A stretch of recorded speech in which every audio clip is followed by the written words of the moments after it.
देखिए, अगर मैं तुम्हें सच बताऊँ तो बात यही है कि मेरा पहला कोई ऐसा मन नहीं था कि धुरंधर मूवी को देखा ही जाए। क्यों? क्योंकि ये ऐसा इसलिए था कि स्पाई मूवी थी और स्पाई मूवीज़ में मैं ज़्यादातर फ़नी रिव्यू बनाता हूँ। तो इसमें क्या फ़नी रिव्यू बना सकता हूँ, वो भी दूसरे देश में शूट हुई मूवी है। तो ये भी मेरे लिए थोड़ी कठिन हो जाती कि मैं इसमें इतने फ़नी रिव्यू नहीं बना पाता, क्योंकि मुझे दूसरे देश की जानकारी नहीं है और रियलिटी बेस्ड मूवी नहीं बना पाता। रियलिटी बेस्ड जो मूवी आधारित है, कितनी आधारित है, वो मैं नहीं बना पाता।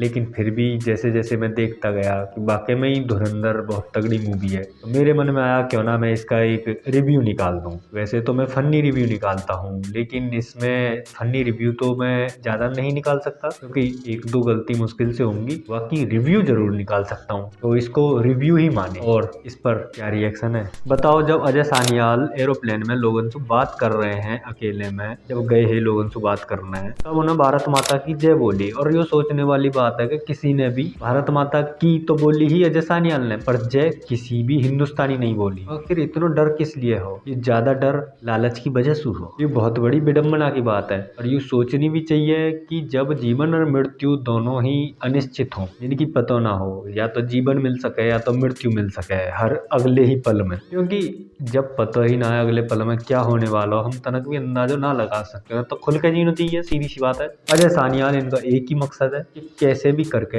अपने देश को सुरक्षित रखना और ताकतवर बनाना। यह पूरा प्रयास करते हैं कि उनका देश किसी भी मुसीबत में ना आए, और हर प्रकार की मुसीबत से बचाने का पूरा उनका प्रयत्न रहता है। और जो उनके देश को मुसीबत में डालना चाहता है, उसको तो ये जड़ से समाप्त कर देने की क्षमता और हिम्मत रखते हैं, क्योंकि ये कोई भी कार्य करते हैं बहुत सोच समझ कर करते हैं। तो ऐसे हैं हमारे अजय सानियाल, और यही करेक्टर से मैं प्रभावित हुआ और यही करेक्टर मुझे अच्छा लगा। बाकी जिसको जो भी करेक्टर अच्छे लगेंगे वो तो आप कमेंट बॉक्स में ही बता देना इसको कौन कौन से करेक्टर अच्छे लगे, क्योंकि सबको अपने अपने अलग अलग हिसाब से करेक्टर अच्छे लगते हैं। जब ये 4 आतंकवादी गाड़ी लेकर जा रहे हैं इस संसद भवन की ओर, तो किसी भी पुलिस वाले ने रोके ना और हिम्मत न दिखाई। आखिर ये चीज ये शो करा है कि कितनी कमजोर सिक्योरिटी है भारत की। ये सोचने वाली बात है। अगर कम से कम भाई संसद भवन पे पूरे देश के चुने गए नेता, जो कि पूरे के पूरे देश की पब्लिक द्वारा चुने गए हैं, उनकी सुरक्षा सब में अहम होनी चाहिए। और इतनी कमजोर सिक्योरिटी ऐसे कैसे हो सके? हम जाने तो बहुत आसानी से कह दी कि मैं उस लड़के को बचा लूंगा। और जो रहमान डकैत का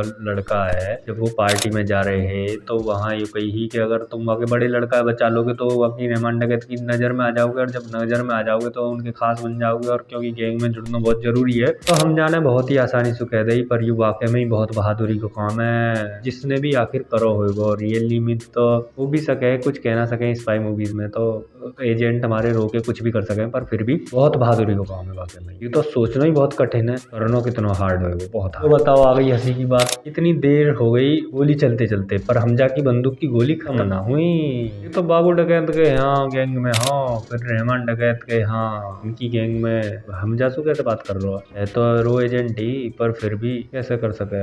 आखिर किसी भी रहमान डकैत के आदमी में पता ना पड़ी होगी। यो है राजनीति वाली बात। जब इंसान पता पड़ जावे कि वाको कद छोटो है दूसरे सु, या वाको कद छोटो होता जा रहा है दूसरे किसी इंसान से, तो वो आके पास में जाके ऐसा खड़ा हो जावे कि हम दोनों तो एक ही हैं, हम दोनों में अलग कहा है, हम दोनों में कुछ भी भिन्न ना, हम दोनों एक ही हैं। बस यूं बड़ा हुआ तो मेरी वजह से हुआ, या मैं छोटा हुआ तो अपनी खुद की वजह से हूँ, ऐसा लोग शो करे हैं। जब मैं इस बात कैसे करूँ कि रहमान डकैत जब आया हो चुनाव में जीतने, वो जो रैली में आया हो तो पहली बार, तो मंत्री ने सोचा ये कहाँ है वो, पर जब लोग सबन ने सपोर्ट करी रहमान को, तो मंत्री बोले ना रहमान तो मेरे संगी हो, तुरंत आए गए रहमान को हाथ पकड़ के उठाया खुद ने। जो रहमान बलूच हैं, इनका तो एक ही उद्देश्य है कि पहले तो लियारी पर राज करना, और फिर बाद में इनका उद्देश्य बड़ा हो गया। जब ये ताकतवर हुए तो इनका मकसद बना कि हम क्यों ना राजनीति में आकर कराची पर राज करें, और कराची से पूरे पाकिस्तान पर राज करें। आखिर यही तो इंसान की मानसिकता है कि धीरे धीरे वो बढ़ती चली जाती है, बढ़ती चली जाती है, इच्छाएं खत्म नहीं होती, इच्छाएं बढ़ती चली जाती है। पहला पॉइंट तो यू है कि जय हिसाब से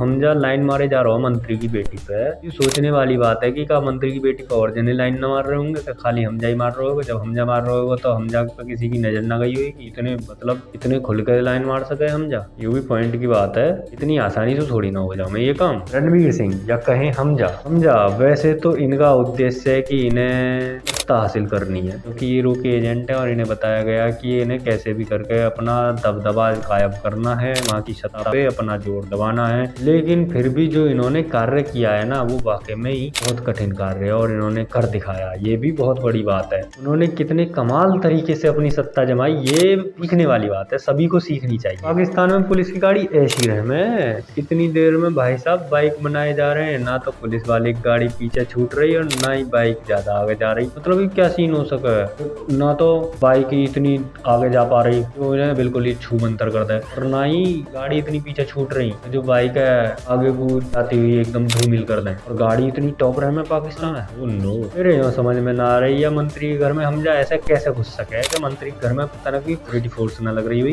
जब लड़की से मिलने जा रहा हो ना सिक्योरिटी फोर्स चकमा देगा, घुस जाओ भीतर, आओ पॉसिबल। संजय दत्त जो कि चौधरी असलम या एसपी असलम का रोल निभा रहे हैं, और देखा जाए तो एसपी असलम बलोचों के सबसे बड़े दुश्मन है और इनका एक ही उद्देश्य है बलोचों को खत्म करना, और उसी काम को ये करे जा रहे हैं, दीमक की तरह खाए जा रहे हैं बलूचों को, लेकिन फिर भी ये असमर्थ रहे बलूचों को खत्म करने में। आईएसआई इंटेलिजेंस का ऑफिसर क्या इतना भी नहीं पता कर सकता कि इस कमरे में आए हुए लोग कौन कितना चालाक है और कितना सीधा, और इतना भी याद नहीं रख सकता कि कौन कौन मिलने आए थे कमरे में, क्या वो भी नहीं पहुंचा या नहीं या पहुंचा दिया होगा। ये आईएसआई इंटेलिजेंस का है तो ऑफिसर ही तो इतना दिमाग तो रखता है। अर्जुन रामपाल जो कि निभा रहे हैं मेजर इकबाल का रोल, और मेजर इकबाल जो कि हैं एक आईएसआई के एजेंट। इनका उद्देश्य है किसी तरह से ये दूसरे देश पर कब्जा करें और उसे बर्बाद करें, यानी अपने पड़ोसी देश को, और उसे बर्बाद कैसे किया जाए, उसे बर्बादी के नए नए आइडिया उपाय खोजते रहते हैं। ये तो वही वाली बात हो गई, जो कर ना सके मेरे कद की बराबरी वो मेरे कद के नीचे गड्ढा खोदने लगे। गाड़ी में यहाँ जब रहमान बलूच को मारना ही था हमजा को, तो यहाँ ये हमजा गोली पहले भी तो मार सकता था गाड़ी में, गाड़ी भगाए जा रहा।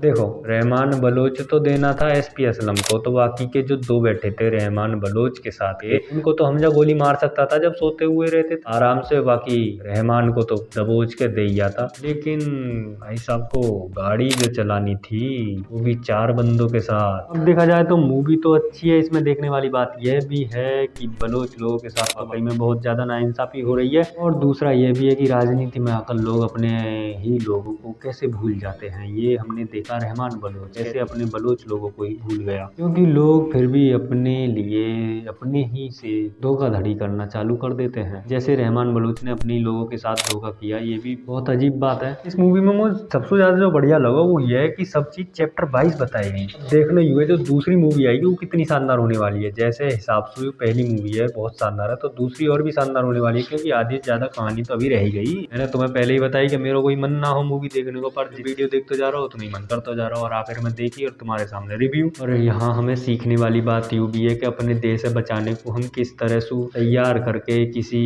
इंसान को और दूसरे देश में कहीं भी ऐसे भेजते हैं जहाँ वो अपने देश अपने घर से बहुत दूर है, और वहाँ को जिम्मेदारी दे में कि तुझे देश बचाना है। तो यूँ भी एक बहुत बड़ी हिम्मत की बात है, अनजान जगह पे अपना सत्ता कायम करके और अपने देश को बचाने को प्रण हर बार मन में लिए हुए, और अपने लिए मेहनत ना करके बल्कि अपने देश के लिए सर पर ही न्यौछावर करना बहुत हिम्मत की बात है भाई, बहुत। इसमें यूँ भी दिखाया गया और अच्छी बात ही दिखाई गई है ज्यादातर के माँ बाप ने अपने बच्चे के ऊपर पूरा ध्यान रखना चाहिए भाई, अपनी संपत्ति दूसरे के ऊपर कैसे छोड़ सको, सबसे बड़ी संपत्ति तो संतान ही है, और अगर छोड़ दिए तो फिर बच्चे द्वारा उठाए गए कदम माँ बाप ने गलत ना लगने चाहिए। और ये तीसरी चीज सिखाई गई है कि जो इंसान धोखा करता है उसके साथ भी धोखा होता है, तो धोखा करने वाले धोखों खाने के लिए तैयार रहें। जैसे रहमान बलोच ने अपनी कौम के साथ धोखा किया, उसी तरह से रहमान बलोच के साथ धोखा हुआ। अंत में इस पूरी मूवी का निष्कर्ष यही निकलेगा, जो देश आगे बढ़ने के लिए दूसरे देश में अराजकता फैलाते हैं, उनके खुद देशवासी उनके ही देश में अराजकता फैलाने लग जाते हैं, और उनका देश कब पीछे हट जाता है कुछ पता ही नहीं लग पाता। ये फॉर्मूला